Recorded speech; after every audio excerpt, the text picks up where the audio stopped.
ब्रह्मचारिणीम् तृतीयम् चन्द्रघण्टेति पुष्माण्डेति चतुर्थकम् पञ्चमम् स्कन्दमातेति षष्ठम् कात्यायनेति च सप्तमम् कालरात्रीति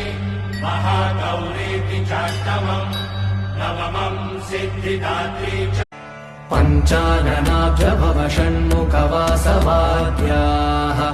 त्रैविक्रमादिचरितम् विबुधास्तु वन्दी भाषापतिः पठ